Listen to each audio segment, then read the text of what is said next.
a pretty big thing. So going with my meme suggestion, the issue of Lina. Lina still dismantles DP as well. Yeah, so now I think you've put Lina on the mid lane. It's Yes. a good matchup against that Prophet, and you take another 4. I was thinking Willow. Yeah. Okay. Oh, okay, let's go with yeah, Phoenix. okay, that's also fine. Yeah. They, who's gonna be the egg hitter? I don't know. Other than Luna, these heroes don't really hit the egg.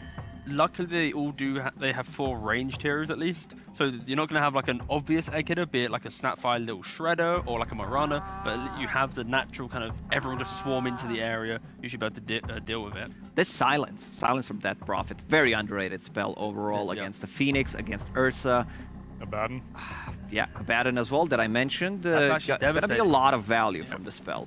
This spell covers whole area. If you like wake me up in the middle of the night, ask me which spells that Prophet have, I would say Spirit Siphon, Exorcism, and the Crypt Form. I always forgot about the silence. Like, I don't know why, I never, like, wow, she silenced me, I'm playing against the Dead Prophet, where's this coming from? And it's so big. It's huge AoE. It's disgusting. But yeah, going back to the drafts here, we got Vici Gaming. They just demonstrated in one game how they can be methodical with lineups where they need a little bit more time to come in. They're still playing quick. They're still playing up in the face of VP. So I kind of lean towards just the decision making of Vici Gaming in this series so far. But this is the type of lineup from VP where the beats of the draft are really easy to hit, right? It's like you prop Exo, you take a tower. You pop Exo, you get an Aegis for your Luna. You with that Aegis on your Luna, you go fight. Like, it shouldn't be too hard for them to find the fights that they need to really kind of crush this game. And at least they have a little bit of comfort as well with the save win ranger. That's something that's a specialty. If you lost to it, no shame in it, but I'm sure they're hoping not to make that happen, because going straight from Seed 1 Eastern Europe DPC to blowing out in 2 series would be a tragedy, but it may just happen 2 times in one day. Have to find out with our casters, Cap and AUI. Yes, it would be a tragedy to be able to see the best in a region and yet fail to be able to perform on an international stage. And it's been happening not just at this major, but it happened at the previous major as well. Curtis, do you have any theory about that? Maybe just inexperience combined with sort of complacency from scrims. I feel like you can practice a lot, but when you don't get to test your ideas out in a real competitive environment, sometimes the lessons you learn might not be like as true. Okay. Maybe someone's not taking a scrim as seriously as they would a match. Okay. It's only like at these real big tournaments. That's why they always talk about LAN experience, where you're like, I need this LAN experience from playing, that you can truly test your ideas out. Well, that's fair enough. I think that, I don't know though. I feel like VP should look better than this. Like maybe the teams they're playing against are like it's Nigma and Vici. They're very good teams. Yes. They're the teams that won the wildcard, yes, that progressed through the meta. But I'm a bit disappointed still. In some ways, Virtus.pro is definitely running into some of the tougher teams, at least in my opinion, and it sounds like in your opinion anyway, that if they want to be truly a top 3 team at a major, though, they have to be able to prove themselves against some of the best, and Vici Gaming definitely representing that. They have a 1-0 lead here in this best of 3 setup. 2 bounty runes apiece, nothing major. We're going to have Ori playing the Lina mid lane up against the Death Prophets. How do you feel about this matchup that we have now? I think Lina should slightly win, but because of how mid is set up with all the water runes, it shouldn't be that bad. It's a skill matchup. Like, either of them can win. Yeah. But Lina more so, probably. Do you see at bottom lane, they placed this ward, and Luna bought a Quelling Blade at level 1 and cut all the trees. Oh, this is pretty interesting, because Phoenix wants to play in those trees, and sort of like use Fog of War so that A can't hit him and Luna can't beam him because he only has 1 armor, but they've sort of nullified that aspect of Phoenix. Very interesting. Let's see if it actually manages to kind of win them the lane. That is one of the huge advantages of having a Luna in your lane, right? Is that you can play this little 1v1 as the support battle on the side, but Luna always has the range to be able to give the assist thanks to the long range of Lucent Beam. Yeah, and even just the aura. It's a huge contributor when you're in these like harass where it's just supports fighting each other. Fired Spirits, though, doing a lot of good work there in lane as they did manage to get the early deny on the range creep. And then our top lane matchup is the Ursa lane. So Ursa Centaur is a matchup that we've seen a number of times at this point, and it's one of those where they just kind of clash into each other over and over again. I guess that's going to be the same for every offlaner against Ursa, right? Is that you need to, in some way, be able to man-fight him early, otherwise you're just going to get chased away. Yeah, for sure. Ursa doesn't really have spells at level 1. The Furious have gotten nerfed far from their past glory. So I think VP should have the advantage. They sort of have the harass advantage because its Wind Ranger's just going to keep clicking them. But we'll see. Ursa has some like outplay potential. He always can have that kill threat in lane. Yeah.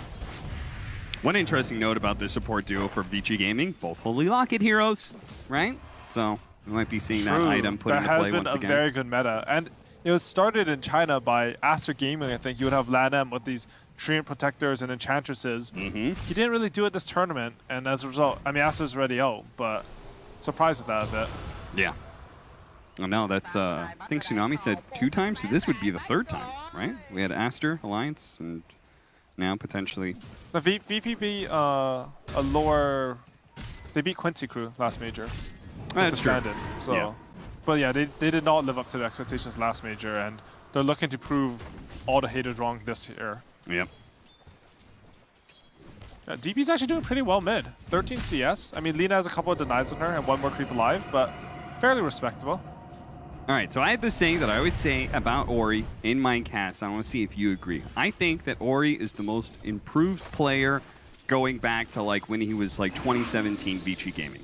I think this guy has turned into like a legit monster where before, honestly, I felt like he was a little bit one-dimensional and was kind of carried by paparazzi, but I feel like he's just gotten better and better over the years. For sure. I think he, early on in the DPC, he looked a little bit shaky. Maybe like Season 1 to like early Season 2, but I think he really stepped up his game. I think in Season 1 of DPC, it was really the supports carrying the team, but I agree, he's been looking solid. And GBK is outplaying him in lane, though. I think I would call this a counter matchup, right? Because they last picked the 4 just because they thought the mid matchup won anyways. Yeah. Do you think that Phoenix was like particularly a strong last pick? Ooh, it's pretty scary, this game, especially there's 4 range heroes, as the panel mentioned, but they have the Mars Arena to completely protect that egg. Yep. Yeah, combine that with Bulwark as well. Like, none of these heroes are going to be attacking that fast. They definitely needed some team fight, so if they couldn't find a better team fighter from mid, I really like this Phoenix pick. Yeah. DY doing his best just to be a distraction. GPK did some quick feet moves and just managed to snag away that water rune. Oh, nice. The other one was grabbed by PYW, so as a result, Ori left with an empty bottle. You know, I love this role that DY's playing. All you do as a fight position is you just kind of distract the enemy from hitting your carry. Yeah, you buy salves and you sort of like run around and try to... Oh, there it is, first blood. Bottom lane. We saw the Mars was a bit low. Not expecting him to die to just an Ancient Apparition. Looks like he just underestimated the damage that Chilling Touch does. I think, I'm not too sure if I saw it, but maybe his range up didn't block. Was it a level 1 Chilling Touch? His range up doesn't block the 50 damage anymore. Oh. So it's only 75 and higher. So maybe expected the range up to kick in and it just didn't there. Interesting. Because he's not missing a range up charge. So that might have been like a small patch note. It's supposed to be a nerf to range ups, but actually, or I don't know what it's supposed to be, but I killed him. Yeah, I looked at it and felt like it was kind of a buff, but I guess in very specific circumstances. I mean, generally, you don't want to only block 50 damage, so it should be a buff. There it is. Old 11. And maybe he thought he was hiding in the trees. Like he couldn't be seen. Oh, Either way, it looked funny. Old 11 just dies like that. Old 11, man, what an interesting player. He is like the 50-50 of China. I think. He dominates the game. Generally, I think people would say he's had some games where he's looked a bit shaky in lane. But as you can see from last game, when his lane goes well in that DK, like he's taking over the game, leading the charge. So I used to be the biggest fan of Old 11. I thought he was fantastic because I had nostalgic value attached to him. I cast him way back in like 2014 when he was on Immortal Magneto Gaming, right? On what?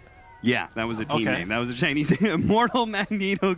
Yeah, that was a team name. And I was like, oh, this guy's sick. Like, look at him. He's climbing up the ranks and everything. But then at some point in time, I was just like, you can't be throwing as many games as you do. He's definitely a high-risk, high-reward player, that's for sure. Very entertaining. Yes, very entertaining to watch. DPLT. Yeah, GPK with the early rotation, kicking Poyoyo out of lane before he's really ready to be kicked out of lane. But it's not looking like they can do a whole lot about it. That's a Siege Wagon push with a Death Prophet Exorcism. And a nice rotation here from Windrunner to mid, just to make sure they don't lose this tower. Yeah. I've seen a lot of Linas, specifically Nothing to Say. They sort of go for these 1v1s against the mid tower, where they're just hitting the tower without any creeps. The tower's hitting them and just bottle through and kill the tower. It's one of Lina's bigger strengths as a mid hero, I'd say, right now. Yeah.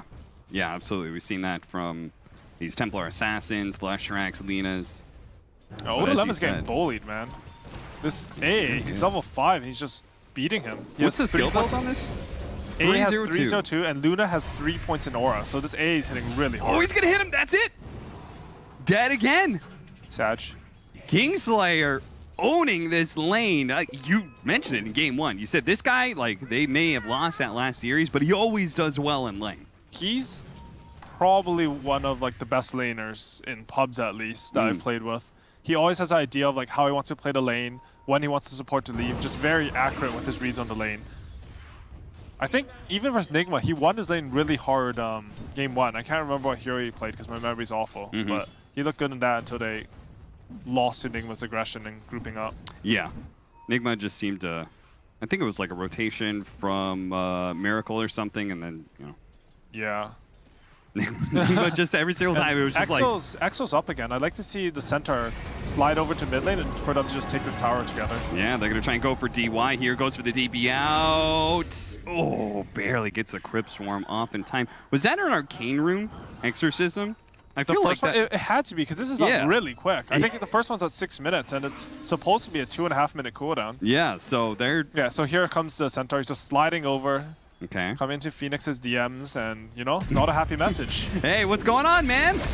You want to see this picture I got? Oh, well, there he goes. PYW dead. It's not a good picture at all. It's a picture of your mid-tier 1 tower crumbled. Falling to the ground. It's so hard to defend this. Normally, I think if the lane sort of went as Vici expected, this Mars would have a bit more. Maybe they'd have some threat on this Luna.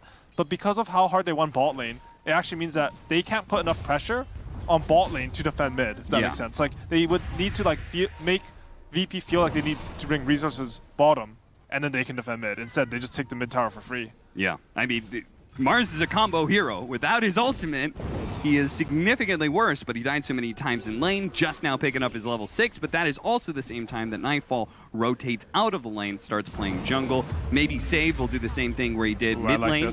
He tries to kind of show up, see if he can kill the creep wave from a distance with power shot. DM, meanwhile, on the front lines. This is what you were talking about earlier, right? When you are able to take the enemy safe lane tower, you become strong enough, you can defend your own.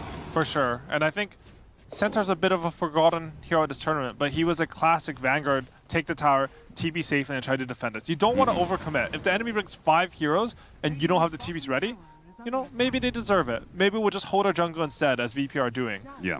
But you need to take control of this area. Even if they take this tower, as long as you can push the creep wave past where the tower was, it's not like the tower gives them any map control. Your map control is determined by your creep waves, not the towers you have alive generally.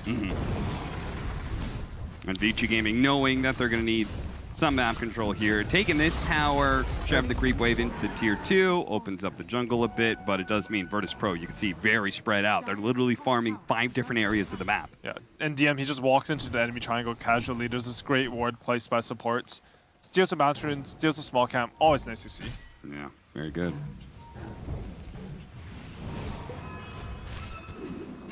Vici Gaming supports very under-leveled, especially DY, who getting hit by that Ice Blast is not going to be enough to take him out here, so he'll be okay.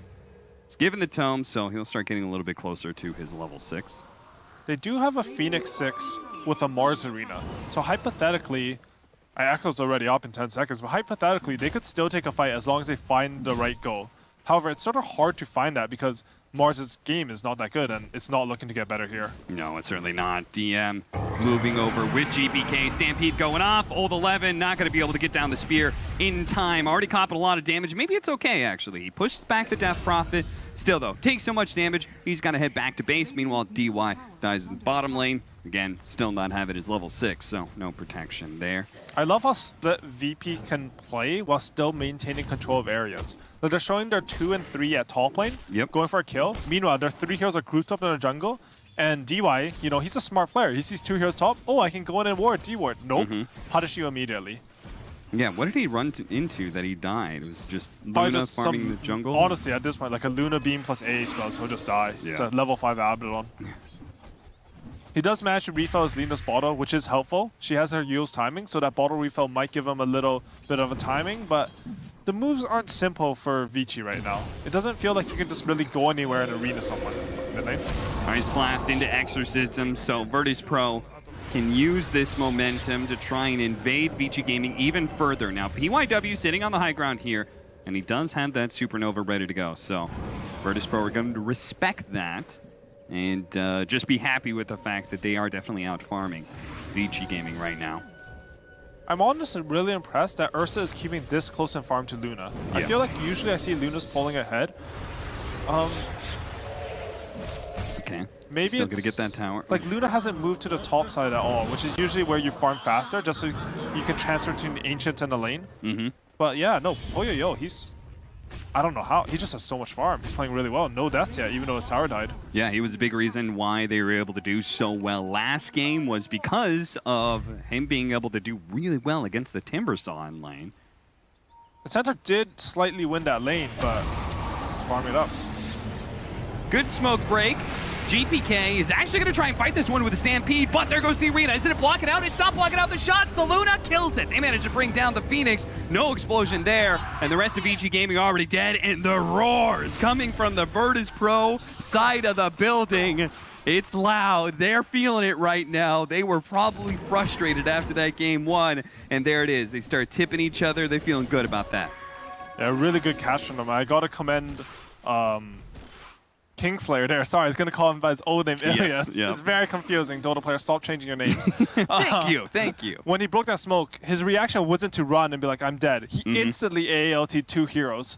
Very quick reactions, good read on the situation. They're able to turn it. Barely off with that Mars arena on the egg. I think a matter of pixels. Yeah, that was so close. Not gonna lie, I don't know how much it would have changed because they were just so dominant in that fight. Yeah, the fact that GPK was, with that Ice Blast, able to just fully commit onto everybody. Like, he killed everybody else. Even if the Phoenix egg explodes, he's got no allies left after that. So I think Death Prophet, ever since they changed the animation to Crypt Swarm, this spell has become a really good team fight spell. It feels very casual and nice to use. On a smoke straight up from Vici, they're mad. They just lost a fight. They want to get something on the map. Maybe a bit of a desperation move to go for this. Yeah, they're trying to sneak in a Roshan right now, but Virtus.pro, they know. DUI. Uh-oh, my friend.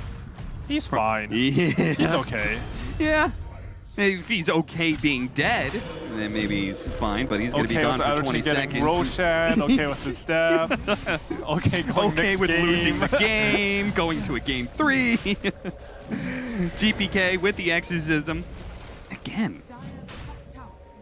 Looks like they're going to be able to get this with no contest. Silence going out, preventing the Mars from getting anything there. Both 11 spotted by the Sentry and not going to be able to throw a spear, throw an arena, nothing. Vici Gaming, they are just stumbling about now. They're going to buy back, see if they can actually win this around the outpost here as GPK is heavily committed in. And looks like the rest of Virtus.pro, they're just going to leave him behind, speared down into the tier 2 area. DM came back to try and help out GPK. But I feel like the rest of Virtus.pro, they actually are going to come back in. They have the Eclipse with the level 2. They're going to be able to blow up several heroes with that one. Lina and Phoenix gone. Old 11 playing outside of his arena right now, trying to block off these shots from Nightfall, running down to the river, looking to be able to jump, but he just can't get far enough away. Nightfall with the triple kill. Virtus.pro played it slow and found their opportunity to re-engage off of the Eclipse. It just really stellar play from VP. I think this is what a hero like Luna lets you do. Because you have so much extra damage to take these objectives, you can often like take the objective and start making your next move, and it's faster than an opponent expects. Save is going ham here. He's just at the enemy tier 3s as a support. I mean, he might die here, but I can appreciate it. I guess he thought that DY already used his ultimate? I mean, there was just probably. a team fight. He did use it in that team fight, I believe. So, I mean, he's feeling himself. Sometimes you gotta go for those as a support. Yeah, I mean, he is playing his signature hero, the save 4-position Wind Ranger. It's been becoming a little bit iconic for Virtus.pro. And I gotta say, how VP are playing this game is how I expected them to play a bit more. Yep. Very aggressive, very quick to punish their opponents. Vici's still in this though. They have this very farmer. So I mean, he's 2,000 behind Luna now, but for this matchup, I would say Ursa can always kill Luna as long as he's not 2 items behind. Okay, so I know that you think this, rewatch the replay real quick of Nightfall coming in with the Eclipse, and you could see That's really funny, actually. I wonder what he was saying with that one. That is hilarious. Like, sorry guys, had something in my bag. I'm chilling. We missed DY, so just coming into jungle there and getting popped. Yeah, yeah. Maybe because he didn't have ultimate, so maybe, you know, saves play. Same. He basically killed him. He did this. They spotted Ori. Silence before he can get off the LSA. He goes for the Yule Scepter, but GBK is here too. I think Virtus.pro, they realize how much stronger they are than Vici Gaming right now and are just using their speed to just zoom around the map and constantly. They're just feeling themselves. They're diving tier 2s. They're pushing these tier 3s. If you take a young team of players and you make them like feel comfortable, I think this is what you get. Yeah. I think we saw in game 1, like they're not the most comfortable on LAN yet. They performed under expectations at previous tournaments. All it takes is one game to completely change your mentality. I think we might see a new VP coming into this game and even maybe in the 3rd game if they can close this out. Yeah.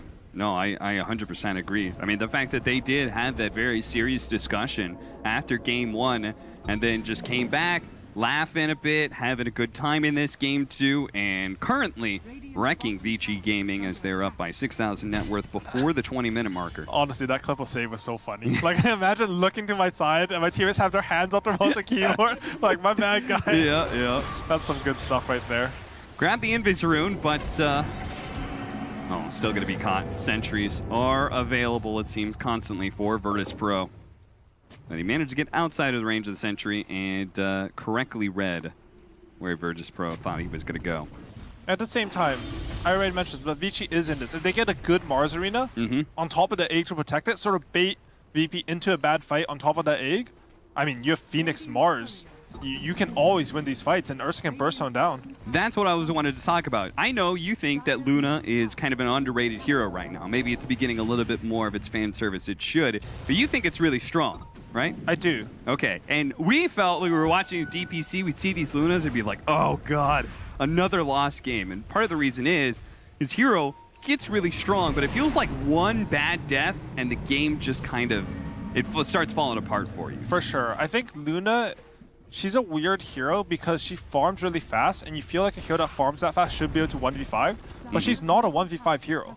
She can tank like a 1v5 hero, but she doesn't dish out the damage the same way. Okay. She doesn't have an actual single target steroid. You think of Terrorblade, low BAT meta. You think of Juggernaut, he has a crit and low BAT. Luna doesn't have any of that. It's only when 2 things are beside each other that glaives sort of act as that multiplier to her damage. In that case, like, how do we prevent that? So is it just important that we keep the other damage-dealing core up alive, that being the Death Prophet? I think it means you just need more sources of damage in your team. We saw, I think, Nigma run it with a Doom mid.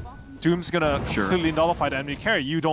Luna might not beat him 1v1, but if the enemy carry is doomed, I'm pretty sure my support can beat him. Okay. You have the AA Blast, that's single target damage right there. Okay. As long as you have a team to back you up and you're giving vision with your aura, providing some teamfight and AoE, I think this hero's really strong. Okay, so maybe neutralizing the Ursa is going to be important in this game, right? I think so, that sounds right. Okay. I mean, Ursa's the only real damage for Luna until Lina starts to really scale, but Lina's had to go for like Yo's BKB. I don't think this Lina will be as much of a scaler as some of the nothing to say Linas where they got to like Daedalus and AC or Satanic really quickly. Right. Eventually they will though. Like Luna is on a timer. I want to be clear about that. If they mess up some team fights, as we were mentioning, Vici can definitely come back in this. I think DY is taking this whole distraction thing to a whole new level. Did he hit the tier 1 there? He was collecting, I think, the creep wave wave and dragging it away. Okay. I don't even think he wanted necessarily. But he left the creep wave. It's coming back. Yeah. Because, I mean, he doesn't have ulti, so he's a bit scared now. Cool. I mean, it's an interesting idea, right? Saw some heroes. Yeah, siege wagon waves are always important, right? And that was specifically what he was trying to grab there. Yeah, and I mean, DY, his function's weird in this game, right? He's just sort of acting as a mobile ward. You're a support Avalon, but your team, the conditions for your team to fight are complex.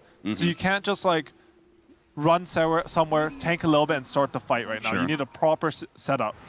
Well, maybe it just got a little bit simpler with BK being on the Ursa. So that is one problem. In so many of these team fights, you're up against a Death Prophet. Yule Scepter is like the bane of your existence. As an Ursa, you enrage, you get Yule Scepter. So now he's got BKB, so we can go get on top of the Luna and stay on top of the Luna. That's going to be his game plan, The only problem is Luna also finished her BKB here. As soon as Ursa initiates, I think they'll just stampede the Luna away. Yeah. He had like a 5-second timing there, very hard to hit. But now GPK and Luna, they both have BKBs. And I mean, Stampede plus BKB, there's nothing to lock them down from the side of Vici at all. Yeah, Vici Gaming have no BKB piercing disables. They also have no instant disables. So it means Nightfall should, in theory, always get off the BKB. There's a chance, I guess he gets, blink speared. Mistakes do happen. But the expectation is he's going to get off that Magic Immunity item, and they're probably going to get off Stampede. So for sure. And VP, if they see the BKB, they should just kite out the fight, try to kite that Aegon BKB, and then reset. They have a lot of sustained damage in teamfight. They're wrapping all the way around here. Yeah, Vici Gaming playing on this high ground, but if they wrap all the way around, this is the last place that Vici Gaming are expecting this kind of jump. They jump forward, immediately hit the Ursa, stun him up, but the BKB is going to go off immediately afterwards. Going for a Nightfall right now, but he actually doesn't feel good about it. You can see he's walking away. He's leaving Old 11 and Ori behind. Ori, who's going to be targeted down by Save's Wind Ranger. They go for the Supernova, the explosion. It is gone. Ends up dying. DY, yeah, Poyo-Yo. Even though he wanted to leave that team fight, he's still kind of stuck around, and ultimately means he gets caught by the Yule Scepter. I think Ursa did 3 right clicks that fight. He has ulti, he has a full BKB, he hit Luna once, she ran away with the Centaur Stampede, and he hit Windrunner twice, but Windrunner is fine trading her life for the enemy carry. Yeah, that was just, oof. Very awkward team fight. Great for Virtus.pro, and now Tier 3 down, Luna hitting your barracks always feels fantastic. Here comes the bouncing glaives. Travel's coming on DP as well. Just, they know that they have the team fights won. You can just secure some more map control, and this is where Luna really shines, right? As soon as those glaives get off, the Raxes are dead. It's impossible to fight into this. Yeah. No, you could see just Ooh, but Vici want to. They're going to try spearing back Nightfall. This is a good opportunity here, but the Ice Blast is coming in. Looks like Nightfall is going to get burned out by the Sunray. A good start for Vici Gaming. They need to be able to catch more heroes, though. Kingslayer, a slight TP away, gets him out, and everybody else from Virtus.pro did leave their carry behind. They just called a hard reset to that one. Amazing execution for Vici there. It's not often that you see the heroes are respawning, so they're not even all ready, but you get a spear into some Phoenix dive slow into a Lina stun. Just good spellcasting there, nets on the enemy carry. I like the calmness of VP though. They know that Luna doesn't have BKB. He's being speared back into the base. I think I've seen a lot of this tournament. There's a bit of save your buddy syndrome. VP showed there. Like, I'm pretty sure Nightfall is yelling, guys, leave me, get out. Like, no, they know that the next objective is going to be this Roshan. As long as they can control this pet while Luna's dead and get it after, they're in complete control of this game. I can't believe Poyo-Yo came back. I think they thought the Supernova was going to explode, but I watched him walk away with his full BKB, and then he walked back into that one. It feels awkward because you feel like you should be strong. You just finished your BKB, but you're not. And oftentimes, like, our brains, like, we're saying, all our experience on this Ursa here, when I get BKB, I'm a boss. This situation, you're not, and it leads to, like, sort of some weird plays like that. They did force out GPK's BKB, so maybe a small timing for Vici, but again, the conditions to get the fight are difficult this game. It's not simple at all. Can they no longer go for the Luna? Do you feel like should they be targeting somebody else because there is now this BKB Stampede problem? Yeah, I mean, if you can find an A, it's good, but he's going to have buyback. You should expect that now. I think the best way for them to fight is to try to trade Arena for Luna's BKB and like get out without losing anyone, because there's a save from the Abaddon. And then if you can get a fight without the Luna BKB, then you can actually commit on her. Maybe just one Lina stun, one Mars Spear, and Ursa will burst her down. So maybe an Arena Spear, she pops BKB and like maybe a defensive Supernova. Yeah, you bait her a bit more in. Sure. Maybe, ideally, you hold the Supernova so that they're not like just running and resetting, you're not spending too much just for a BKB. You get a Lina stun, Laguna her with the Ursa hitting her, and hopefully you win that fight. I mean, it's a lot of conditions to meet. The more conditions you have to meet to fight in Dota, the more complicated it is, the more harder it is to pull it off.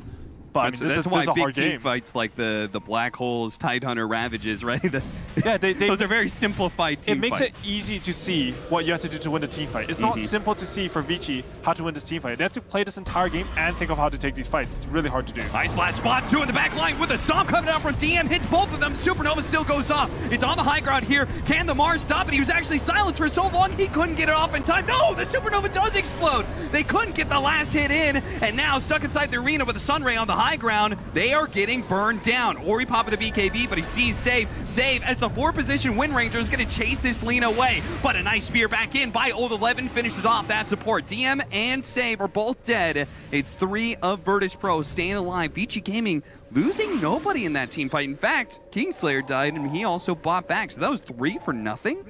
Amazing. Like, all the conditions I talked about, Vici managed to find them. They took a fight into the high ground. They traded the arena and egg to kite the BKBs, and they got it with everyone alive. They should. I mean, that's super impressive. How did that egg not die? Nah, that's a perfect arena apparently. Yeah, I mean GPK, like. Oh, VB still want to fight though. They really are, and they are going to be able to kill Old 11 even through the aphotic shield. Oh dear. They thought they had a free Roshan. They may still be able to get it. Virtus.pro, are they going to try and jump in, silencing him? Versa's not happy with that one.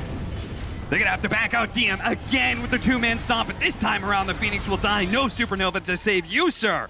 The Lina also falling right next to him, and Virtus.pro will now take full control of the Roshan pit and grab the Aegis. This A hero, it's just so strong. I think I'd say most people would say Mars is the hero of this tournament. Right after him is the AA hero. Just the vision in the Roshan pit, the long range spells, and of course the Ice Blast. They're just such a nuisance to play against for Vici this game. The Aghanim Shard picked up for Nightfall on the Luna, so now we have those extra glaive attacks that come off of the Lucent Beam. That's a nice one. He's going for a Butterfly Nyx. I think he might not get a chance to use it because they might win the game here, but I think the item's correct. That's all. Yeah. So that was a useless thing to say. Why did I say that? No, I think it was fair. If they can actually keep this going. Look at these glaives. They're just chunking down DY. Yeah. And it always feels so terrible when you're like, oh, we can't stop him hitting this tier 3. They're going to go for him now, trying to burn out that Aegis with low commitment. But Poyoyo is going to find he's going to have to use his BKB to get out of here. And that is not what they wanted. Okay, Nightfall is going to willingly expend his first life here to keep this going. Exorcism bringing down the tier 3 tower. Ori looking to get the stun. Nice Manta, though. And the glaives begin to bounce. Vici Gaming are going to have to forfeit this area. Oh, never mind. Old 11's going to go for it. Managed to spear up the Death Prophet, the Supernova on the outside of the arena too. This will definitely explode, but the Virtus.pro, they're going to pop their BKBs and get out of range of the giant explosion. Now they're jumping back in, silence up on the Phoenix, not letting him Icarus dive away until the Aphotic Shield. Not even that, couldn't get the dive away. The Aphotic Shield cleansed off the silence, but there was just too many disables coming in as Nightfall with a well-timed Lucent Beam helped get that kill. Really back and forth in these team fights, you know. They're really good at trying to bait the other team in. They understand that in this game, BKB is key.